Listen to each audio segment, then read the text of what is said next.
আসসালামু আলাইকুম রহমতুল্লাহ। দেশ ও প্রবাসের যে যেখান থেকে দেখছেন সকলকে আন্তরিক অভিনন্দন। হঠাৎ করে পাকিস্তান ভারত যুদ্ধ সকলেই অবগত আছেন। পাকিস্তানে প্রথম হামলা করেছে ভারত, কিন্তু এর পিছনে অনেকগুলো কারণ আছে। গোটা পৃথিবীতে মুসলিম নিধনের যতগুলো রাষ্ট্র আছে, মুসলমানদের নির্যাতনের ক্ষেত্রে এর শীর্ষ পর্যায়ে রয়েছে ভারত। যুগ যুগ ধরে মুসলমানদের উপর নিপীড়ন করে আসতেছে। বাবরি মসজিদ ভেঙেছে, মুসলমানদের বিভিন্ন মসজিদ ভেঙেছে, গুজরাটে মুসলমানদের উপর রায়ট করেছে ইদানিংকালে। এরপরও সাম্প্রতিক সময় মুসলমানদের ওয়াকুফ সম্পত্তি কেড়ে নেওয়ার জন্য সংসদে ওয়াকুফ বিল পাশ করেছে। গোটা ভারত উত্তাল হয়েছে ওয়াকুফ বিল বাতিলের জন্য। সংখ্যালঘু থেকে দলিত সম্প্রদায়, খ্রিস্টান সংখ্যালঘু, সাঁওতাল সংখ্যালঘু, বিভিন্ন উপজাতি গোষ্ঠীগুলো মুসলমানদের সাথে যোগ দিয়ে আন্দোলন দানা বাঁধা শুরু করেছে। ঠিক সেই মুহূর্তে মোদির একটা কোর্ট চাইল, এই কোর্ট চাইলের মাধ্যমে পেহেলগামে হামলা করা হয়েছে।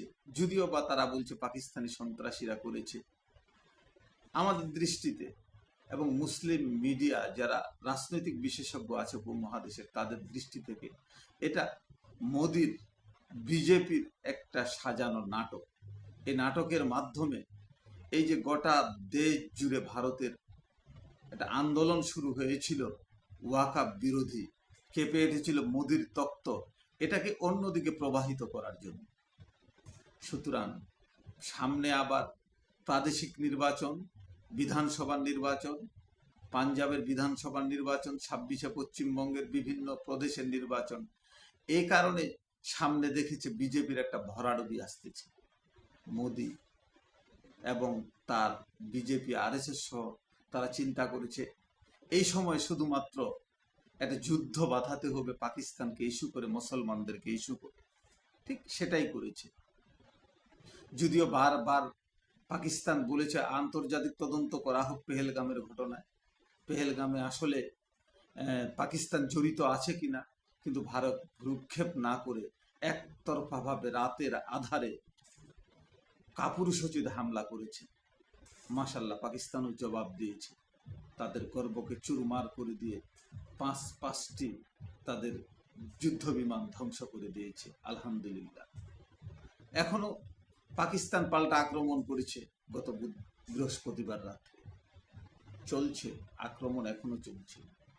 দুই দেশের সীমান্ত রেখা আক্রমণ চলছে। আসলে ভারতের সবচেয়ে বড়, মোদির সবচেয়ে বড় এখন চাওয়া হচ্ছে যে কোনো ভাবে তাকে সিংহাসনে টিকে থাকতে হবে। এই টিকে থাকতে হলে একটি মাত্র তার কাছে অপশন আছে, সেটা হচ্ছে যে হিন্দু মুসলমান দাঙ্গা লাগাতে হবে। হিন্দু মুসলমান দাঙ্গা লাগালেই সবচেয়ে লাভবান হবে বিজেপি এবং আরএসএস। এই দাঙ্গা লাগানোর জন্যই পাকিস্তানে হামলা করা হয়েছে। এরপরে গত পরশু বাংলাদেশের সিলেট সীমান্ত দিয়ে আবার কিছু বাঙালিকে, পশ্চিমবঙ্গের কিছু বাঙালিকে, বাংলা ভাষাভাষীকে বাংলাদেশে পুশিন করার পায় তারা দেখিয়েছে। এই যে চক্রান্ত, এটা চলতে যদি থাকে এভাবে, তাহলে ভবিষ্যতে মোদির একটা টেকনিক আছে। গোটা ভারত জুড়ে একটা রায়ট লাগার চিন্তা ভাবনা করছে, যেখানে মুসলমান নিধন হবে, হিন্দুদের এককাঠা করে আবার সে ক্ষমতায় থাকতে চাইবে। কিন্তু এই স্বপ্ন তার দুরূহ। যদি কঠিনভাবে চলতে থাকে তাহলে হয়তোবা কাশ্মীর হাতছাড়া হয়ে যেতে পারে। আবার দীর্ঘদিন চললে, ইতিমধ্যে তামিলনাড়ু বিধানসভায় তারা স্বায়ত্তশাসন চেয়েছে। শিখরা তাদের স্বাধীন খালিস্তানের জন্য আন্দোলন করছে। 7 সিস্টারে মণিপুর সহ তারা আবার স্বায়ত্তশাসন চাচ্ছে। সব মিলায় দীর্ঘদিন যদি চলে, যুদ্ধ তো কারোর জন্য ভালো নয়। দীর্ঘদিন চললে তাহলে ভারতের জন্য একটা বিশাল ক্ষতি বয়ে আনবে। সেই সাথে ভারতের প্রতিবেশী হিসাবে আমরা যারা আছি আমাদের জন্য ক্ষতি হবে। তো আমরা কামনা করি যে তাদের শুভবুদ্ধির উদয় হোক, কিন্তু শুভবুদ্ধির উদয় না হয়ে ভারতীয় মিডিয়া যেভাবে অপপ্রচার করছে, যেভাবে মিথ্যা বানাউট গল্প সাজাচ্ছে, তাতে দেখা যাচ্ছে যে যুদ্ধ আরো দীর্ঘায়িত হবে। দীর্ঘায়িত হলে ক্ষতিটা কিন্তু ভারতেরই বেশি হবে। তো দর্শক, আজকে এই পর্যন্ত ছিল আমার মূল্যায়ন।